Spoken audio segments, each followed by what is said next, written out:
रजीम बिस्मिल्लाहिर्रहमानिर्रहीम। आज के इस लेक्चर में हम पढ़ेंगे सिग्निफिकेंस ऑफ सेकेंडरी ग्रोथ के बारे में। सबसे पहले हम पढ़ते हैं कि ग्रोथ हम किसे कहते हैं। अगर किसी लिविंग ऑर्गेनिज्म के लेंथ में या गर्थ मीन्स मोटापन, ठीक है, अगर किसी लिविंग ऑर्गेनिज्म के लेंथ या गर्थ में इंक्रीमेंट आता है या फिर उसके बॉडी के सेल्स की तादाद ज़्यादा हो जाता है तो increment in the length, girth और in the number of cells को हम क्या कहते हैं, ग्रोथ कहते हैं। अब हम पढ़ते हैं कि ग्रोथ जो है कितने टाइप्स के होते हैं। प्लांट के बॉडी के अंदर दो तरह के ग्रोथ होते हैं। एक को हम कहते हैं प्राइमरी ग्रोथ, दूसरा हमारे पास क्या है, सेकेंडरी ग्रोथ है। प्राइमरी ग्रोथ हम किसे कहते हैं, एक ऐसा ग्रोथ जिसके रिजल्ट में प्लांट की लेंथ इंक्रीज कर जाए, ऐसे ग्रोथ को हम क्या कहते हैं, प्राइमरी ग्रोथ कहते हैं। और प्राइमरी ग्रोथ को करने वाले जो टिश्यू है उस टिश्यू को हम क्या कहते हैं, एपिकल मेरिस्टेम कहते हैं। और ये पाया जाता है at the tip of stem and at the tip of root, ठीक है। तो आपने ज़हन में रखना है कि एक ऐसा ग्रोथ जिसकी वजह से प्लांट की लेंथ में इंक्रीमेंट आ जाए, ऐसे ग्रोथ को हम कहते हैं प्राइमरी ग्रोथ। और वो टिश्यू जो प्राइमरी ग्रोथ को करवाता है उस टिश्यू को हम कहते हैं एपिकल मेरिस्टेम, और apical meristem is present at the tip of stem and roots.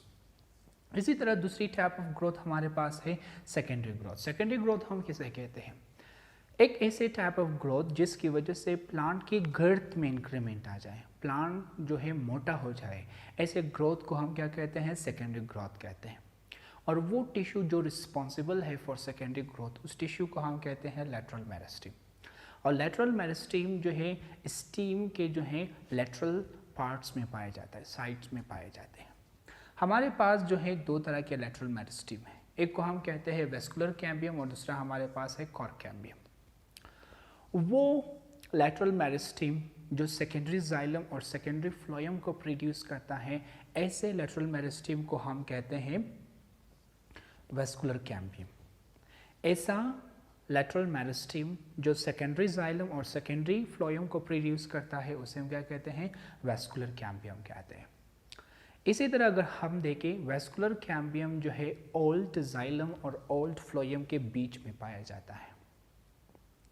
Next हमारे पास है second type of lateral meristem जिसे हम कहते हैं कॉर्क कैम्बियम। कॉर्क कैम्बियम को अगर हम देखें, ये वो लेटरल मेरिस्टेम है जो बाद में एपिडर्मिस को रिप्लेस करता है एक और लेयर ऑफ सेल्स के, और उस लेयर ऑफ सेल्स को हम क्या कहते हैं, कॉर्क कहते हैं। वो लेटरल मेरिस्टेम जो एपिडर्मिस को रिप्लेस करता है कॉर्क के लेयर के साथ, ऐसे लेटरल मेरिस्टेम को हम क्या कहते हैं, कॉर्क कैम्बियम कहते हैं। और कॉर्क कैम्बियम कहाँ पाया जाता है, ये जो है एपिडर्मिस के बिल्कुल नीचे पाया जाता है। नेक्स्ट हमारे पास है एनुअल रिंग। एनुअल रिंग हम किसे कहते हैं, इससे पहले कि हम एनुअल रिंग के बारे में पढ़ें, हम दो और चीज़ों के बारे में पढ़ते हैं। एक हमारे पास है स्प्रिंग वुड और दूसरा हमारे पास है ऑटम वुड। आपने ज़हन में रखना है कि जब स्प्रिंग का सीज़न स्टार्ट होता है तो स्प्रिंग के सीज़न के स्टार्ट होने के साथ प्लांट के स्टेम में जो है ग्रोथ भी स्टार्ट होता है। जैसे ही स्प्रिंग स्टार्ट हो जाए, प्लांट के स्टेम में ग्रोथ भी स्टार्ट होता है, और उस ग्रोथ के रिजल्ट में जो है एक लेयर ऑफ जाइलम फॉर्म होता है। उस लेयर ऑफ जाइलम को हम कहते हैं स्प्रिंग वुड। और जब इसी तरह जो है स्प्रिंग ख़त्म होता है, ऑटम का सीज़न आता है, तो ऑटम के सीज़न में भी ये ग्रोथ जारी रहता है, और इस ग्रोथ के नतीजे में एक और रिंग फॉर्म होता है। और ये ग्रोथ चुन के ऑटम के सीज़न में चलता है, लेकिन विंटर के सीज़न में ये ग्रोथ स्टॉप होता है। तो ऑटम और जो विंटर है, इन दो सीजन्स के कॉम्बिनेशन से जो है एक रिंग ऑफ जाइलम प्रोड्यूस होता है, और उस रिंग ऑफ जाइलम को हम क्या कहते हैं, ऑटम वुड कहते हैं। तो आपने ज़हन में रखना है कि स्प्रिंग के सीज़न में ग्रोथ स्टार्ट होता है, और उस ग्रोथ के रिजल्ट में एक रिंग ऑफ जाइलम प्रोड्यूस होता है जिसे हम कहते हैं स्प्रिंग वुड। इसी तरह जो है जब ऑटम स्टार्ट होता है तो ऑटम में भी जो है ग्रोथ प्रोसेस स्टार्ट हो जाता है और इस ग्रोथ प्रोसेस के रिजल्ट में भी एक new layer of tissue form होता है। और एक और चीज़ मैं आपको बताऊं कि ग्रोथ ऑटम की स्टार्ट में शुरू होता है, ऑटम के ख़त्म होने के बाद जो है ग्रोथ सीज कर जाता है और विंटर के स्टेज में जो है ग्रोथ नहीं होता। और ऑटम और विंटर दोनों की कम्बिनेशन के रिजल्ट में जो ग्रोथ की नतीजे में जो लेयर ऑफ टिश्यू फॉर्म हो चुका है, उस लेयर ऑफ टिश्यू को हम क्या कहते हैं, उस रिंग ऑफ टिश्यू को हम कहते हैं ऑटम वुड। तो स्प्रिंग सीजन में भी एक रिंग ऑफ टिश्यू फॉर्म होता है, उसको हम कहते हैं स्प्रिंग वुड। और ऑटम के सीजन में भी जो है एक रिंग ऑफ टिश्यू फॉर्म होता है, उसे हम कहते हैं ऑटम वुड। ठीक है, तो ये टोटल एक ही साल है। तो एक ही साल में जो है 2 रिंग प्रोड्यूस हो चुका है, spring would and autumn would. और ये 2 रिंग जो है बिल्कुल एडजेसेंट है एक दूसरे के पास है।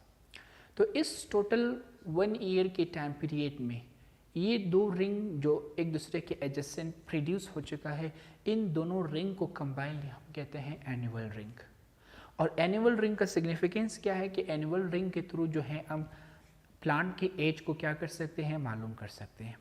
1 एनुअल रिंग 1 ईयर को रिप्रेजेंट करता है। अगर किसी प्लांट की हिस्ट्री में जो है 5 एनुअल रिंग्स है तो इसका मतलब है कि वो प्लांट जो है 5 साल पुराना है, उसका एज जो है 5 ईयर्स का है।